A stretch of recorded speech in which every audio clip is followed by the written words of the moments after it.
Bonjour à toutes et à tous. Merci de vous être inscrite à cette information. Donc, moi, je me présente.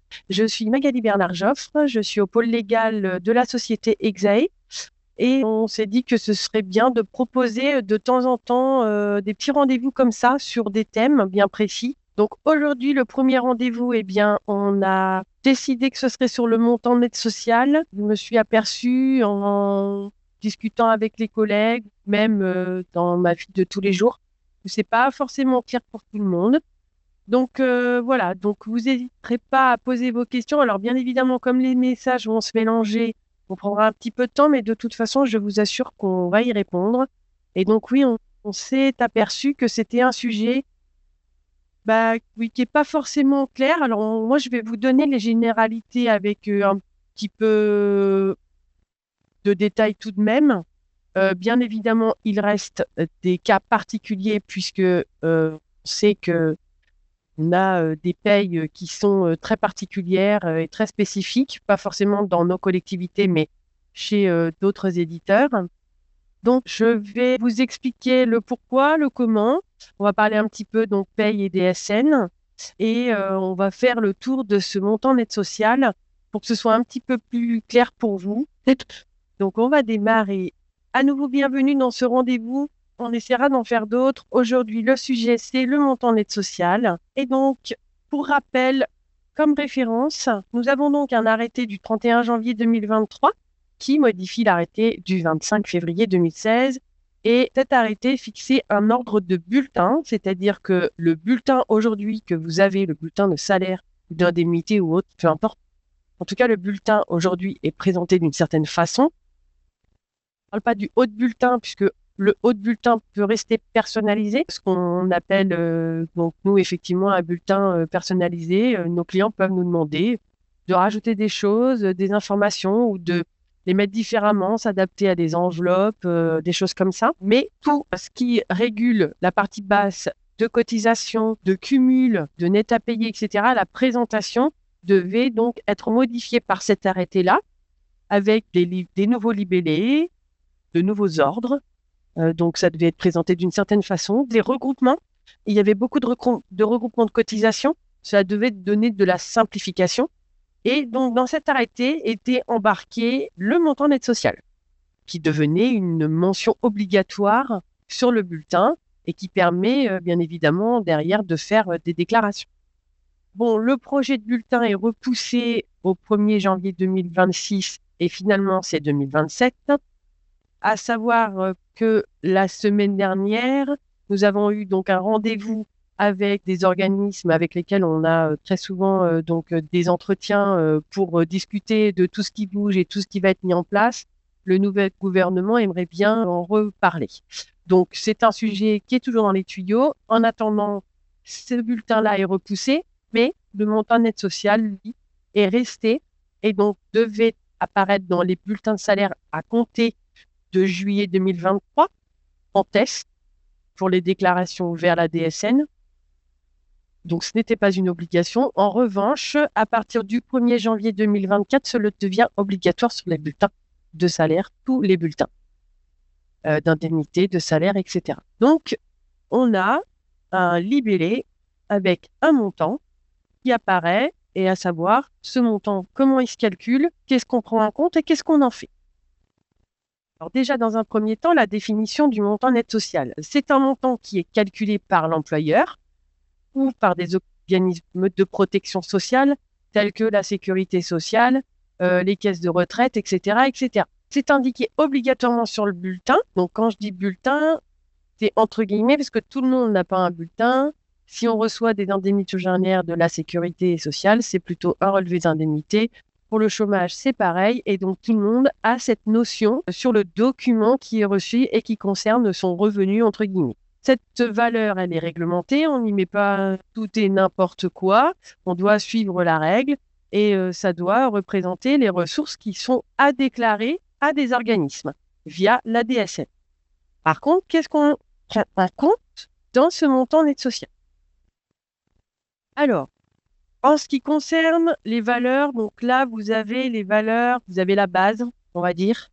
Le montant net social, c'est l'ensemble des sommes de rémunération. quelles qu'elles soient, des revenus de remplacement, de tout ce qui peut être considéré comme un revenu et qui est versé par les employeurs, puisque en majorité, ça va être les employeurs, et qui sera par contre diminué des cotisations et des contributions sociales qui sont applicables. Donc, vous avez toute une liste là qui concerne le brut, c'est le salaire de base. On a toutes les gratifications, puisque les stagiaires qui ont une gratification, alors tous les stagiaires n'en ont pas, puisqu'il y a des conditions en dessous de 3 mois, au-dessus de 3 mois, etc. Mais en tout cas, ça, il faut que ça parte au niveau du montant net social, toutes les indemnités d'élus, etc. Les primes, les avantages en nature, donc on a les heures sup, la participation employeur au niveau des chèques vacances et des services à la personne, donc ça, ce sont les chèques CESU, les indemnités de congés payés ou issus d'un CET, les RTT monétisés, puisque depuis l'année dernière ou depuis 2 ans, il me semble, on peut dorénavant monétiser les RTT. Les avantages pré-retraite, les indemnités complémentaires de prévoyance. Alors, les indemnités complémentaires de prévoyance, c'est un sujet qui va être bien présent dans les mois à venir, puisque il y a un texte qui est sorti avec des accords nationaux concernant la fonction publique d'État. Mais on n'a aucun doute que les autres vont suivre pour que ce soit plus juste pour tout le monde. Mais en tout cas, si vous avez une prévoyance qui prend le relais et qui vous verse des indemnités complémentaires, ce qu'on appelle nous des indemnités journalières, un peu comme la sécurité sociale en fait, eh bien elles seront à prendre en compte pour le montant net social. Il y a forcément la participation et l'intéressement, mais celle qui est versée, c'est-à-dire que celle qui est placée sur un PEE, enfin un compte bloqué pendant quelques années, ceux-là, on ne les déclare pas. En revanche, ceux qui sont versés seront à prendre en compte. La PPV, donc la prime de partage et de valeur, les jetons de présence, les indemnités de rupture de contrat, les revenus de remplacement, bon, ben, ça, c'est par exemple les indemnités ARE, donc pour le chômage. Le SFT, même si on le reverse à son conjoint, alors c'est un peu comme le net imposable hein, aujourd'hui. Si on reverse à son conjoint, il n'empêche que c'est quand même celui qui a le SFT dans son bulletin qui supporte les cotisations et l'imposition. Et après, ça se passe au niveau de la déclaration. Et là, c'est pareil, on va prendre en compte le SFT même en cas de reversement. Les indemnités de rupture de toute nature, les indemnités de dédit de formation. Bon, l'aide à la reprise, je l'ai mis, même si je ne sais pas si aujourd'hui nos clients sont concernés. Et les indemnités journalières de sécurité sociale par l'employeur en cas de subrogation, sinon c'est l'organisme. Donc, en gros, si l'employeur a demandé de la subrogation, touche les IJ, il faudra que ce soit pris en compte dans le montant net social. Si donc, in fine, ce soit pris en compte pour que l'on déclare le vrai salaire perçu par l'agent, puisque la subrogation, c'est du plus et du moins pour conserver normalement le salaire de l'agent. Et sinon, si c'est versé directement par la sécurité sociale ou la MSA, là, c'est cet organisme-là qui va le déclarer au niveau du montant net social dans sa DSN. Donc, ça, c'est le brut. Maintenant, qu'est-ce qu'on va déduire? Ah oui, non, on va d'abord parler de ce qu'on ne doit pas prendre en compte, pardon. Donc, tout ce qui est remboursement de frais professionnels, hein, c'est normal si on se déplace, que je prends un hôtel pour un déplacement professionnel ou que je loue une voiture. Bon, mon employeur va me rembourser mes frais, ça, bien évidemment, on n'en prend pas compte. Les indemnités forfaitaires de télétravail ne rentrent pas dans le montant net social.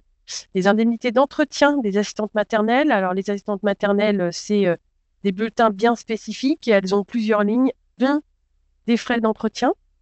Celles-ci ne rentrent pas en ligne de compte. Bon, les remboursements divers hein, qui ne sont pas du revenu, bien sûr.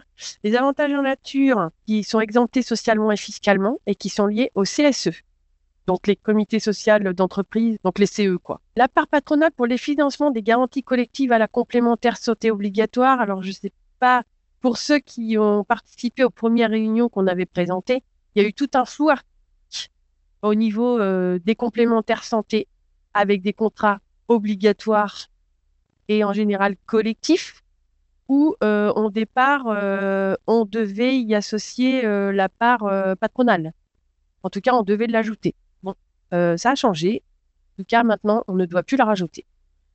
On ne met pas, comme je l'ai dit tout à l'heure, donc à l'inverse, l'intéressement et la participation, ainsi que la PPV qui sont placés sur des plans d'épargne. Même d'ailleurs la CSG qui y est associée. les abondements d'un employeur sur des plans d'épargne et les sommes issues du compte épargne-temps ou de jours de repos non pris transférés sur un plan d'épargne. En gros, tout ce qu'on ne touche pas et qui est placé, on ne le comptabilise pas pour le montant d'aide sociale. Coup, il va quand même falloir déduire à ce brut, entre guillemets, les cotisations qui sont obligatoires et légales ou conventionnelles. Donc, on prend le brut, on va déduire toutes les cotisations salariales, donc les vieillesses, les retraites, etc., toutes celles qui sont obligatoires, et est à déduire également la part salariale pour un contrat collectif de complémentaire santé, même si le salarié choisit des garanties optionnelles. Ça, c'est pareil, ça faisait partie d'un sujet qui a valu beaucoup d'échanges avec tous nos partenaires au niveau des organismes, puisque de base, on nous avait dit, vous déduirez la cotisation salariale pour un contrat collectif et obligatoire. Soit. Sauf que les employeurs, quand ils vont négocier et qu'ils prennent un contrat collectif et obligatoire, il y a de la base, mais il peut y avoir aussi des options. Donc la base, c'est pour tout le monde. Les options, comme elle est bien nommée, c'est si je choisis de la prendre, je la prends.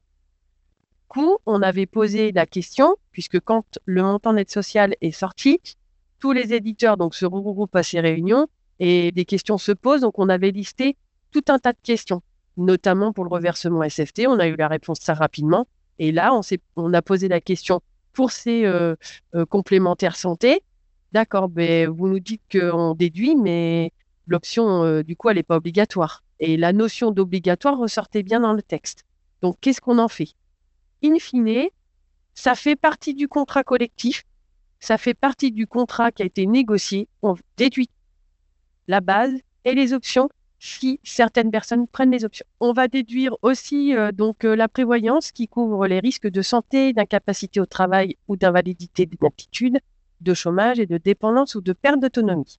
On déduit également les retraites supplémentaires. On va prendre donc tout ça, on le déduit. Et si on a donc du positif, donc une déduction de cotisation, puisque ça peut arriver notamment pour les heures supplémentaires, on peut avoir une déduction de cotisation, alors on le prendra également en compte, c'est-à-dire qu'on va ajouter cette somme à la totalisation de tous ces montants. Donc, là, on a vu pour le montant, et du coup, ce montant qui est concerné, pour qui on va le calculer. Donc, comme on l'a vu tout à l'heure, c'est tout salaire, indemnité chômage, indemnité journalière, pension d'invalidité, pension retraite. Pour tous les salariés, agents publics, apprentis, contrats aidés, élus, gratification de stage, etc., etc. Et pour tout type de contrat, CDI, CDD, convention, etc., etc. Donc, c'est pour une majorité de Français. Une fois qu'on a calculé ce montant, donc ce montant doit bien apparaître sur le bulletin de salaire. Et donc, qu'est-ce qu'on en fait? Avant, les personnes qui avaient des droits, notamment pour la prime d'activité, se connectaient tous les trimestres et faisaient une déclaration directement sur le site de la CAF, par exemple, pour déclarer les 3 derniers mois, afin que la CAF puisse calculer leurs droits. Aujourd'hui, pour déclarer simplement et en lecture directe, ces ressources, donc le montant d'aide sociale, va partir via la DSN à la CAF avec le montant et bien sûr le bénéficiaire pour calculer ses droits sociaux. Donc le RSA et la prime d'activité par exemple. Aujourd'hui, on va envoyer ça dans un bloc 58. Donc ça au début, ça n'avait pas été décidé. Aujourd'hui, le montant d'aide sociale a bien son propre bloc et sa propre codification. Donc ça va partir en bloc 58 qui est donc un bloc fille du bloc 50 et donc en type 03, montant d'aide sociale qui apparaît sur le bulletin en montant d'aide sociale part sur ces blocs-là en DSN. Du coup, on va pouvoir faire la déclaration directement via la DSN avec la datation qui sera prise en compte pour le bloc parent du bloc 50, donc du mois, pour la paye du mois. Là, pour le mois de septembre, ça sera 1er septembre et 30 septembre. Je vous ai mis des copies d'écran du cahier technique avec donc les structures attendues. Donc, il y en a 4. C'est pas très compliqué. Il y a des dates, le type donc qui sera le 003 et le montant. À savoir que la datation du bloc 58 n'est pas obligatoire, sauf en cas de régularisation. Alors, régularisation entre guillemets, parce que c'est pas pour toutes les régularisations. Il faudra aller voir la fiche. Je vous ai mis en référence après un petit peu plus loin la fiche DSN Info. Mais en tout cas, en termes de datation pour le montant net social, c'est de base, on prendra les dates du bloc 50. Et si on met des dates sur le bloc 58, c'est ces dates-là qu'on prendra par défaut. Enfin, que les organismes vont prendre en compte pour régulariser éventuellement un montant net social des mois antérieurs. Alors, j'ai fait une petite aparté aussi sur les élus. Les élus, comme je vous disais tout à l'heure, on participe à ces réunions donc avec la SDDS, qui est l'Association des éditeurs de France, et on débat, on discute, on échange sur des thèmes. Et donc, sur le thème du montant net social, des questions se sont posées et on a fait toute une liste. Et du coup, est ressorti, notamment pour les élus, la fraction représentative des frais d'emploi qu'on appelle aussi l'abattement de frais d'emploi. Ça, c'est quoi? Pour rappel, un élu, il a son indemnité et des cotisations en fonction de son traitement, on va dire. Et du coup, un abattement, s'il ne fait pas de remboursement de frais, il peut avoir un abattement qui est bien calculé, qui est 17% pour un mandat de l'indice maximum. Et puis après, il y a deux autres valeurs pour au-delà d'un mandat et si on a un mandat de moins de 3500 habitants. Donc, on peut abattre cette fraction représentative sur l'indemnité moins la cotisation qui va nous donner du coup le montant pour le PAS, pour les impôts. On a demandé tout simplement si on devait faire la même chose pour le montant net social. Et finalement, nous avons eu une réponse au mois de juin 2024. Donc, le GIP nous a informé, on avait reçu un mail en nous informant qu'effectivement, on doit déduire la fraction représentative ou l'abattement de frais d'emploi du montant net social, mais sans plafonnement. Je m'explique. Quand on prend l'indemnité moins les cotisations moins la fraction représentative, ça donne un montant de PACH. Sauf que si toute cette totalisation donne un montant négatif, parce que la fraction représentative est supérieure au reste, à ce moment-là, on plafonne pour que le PAS soit à zéro. Eh bien, pour le montant net social, on va aller jusqu'au bout, on va dépasser, donc il n'y aura pas de plafond. Et du coup, si la totalisation de tous ces éléments donne un montant négatif, à ce moment-là, dans la paye, eh bien, le montant négatif va apparaître tel quel et ce sera également déclaré en DSN tel quel. Alors, comme on a eu l'information au mois de juin, bon, le temps qu'on soit sûr de nous, parce qu'on avait quand même un petit doute par rapport aux impôts, donc on a rééchangé avec eux. Bon, bref, finalement, il faut faire comme c'est indiqué. Donc, le temps qu'on analyse et qu'on mette en place dans les applications, ça peut prendre un petit peu de temps, mais en tout cas, on est sur le sujet et je sais qu'il y a des versions qui sont peut-être sorties ou qui vont sortir pour certaines applications. Bon, bien évidemment, ceux qui vont être le plus impactés, c'est ceux qui ont des mandats pas très importants, puisque l'abattement peut être supérieur. Mais en tout cas, on est sur le sujet, on étudie tout ça et on va vous proposer de quoi place ce montant net social avec la prise en compte de l'abattement sans plafonnement. Voilà, donc ici, je vous ai mis en référence ce qu'on peut prendre en compte pour aller rechercher les informations. Bon, tout est référencé également au niveau du BOSS. Si sur Internet, vous mettez BOSS, BO2S et montant net social, vous allez tomber directement sur la fiche. Il y a tout. Et il y a quelque chose d'assez sympa, c'est qu'en bas de fiche, il y a des questions-réponses qui peuvent apporter des détails et être un petit peu plus clairs que le texte brut plus haut.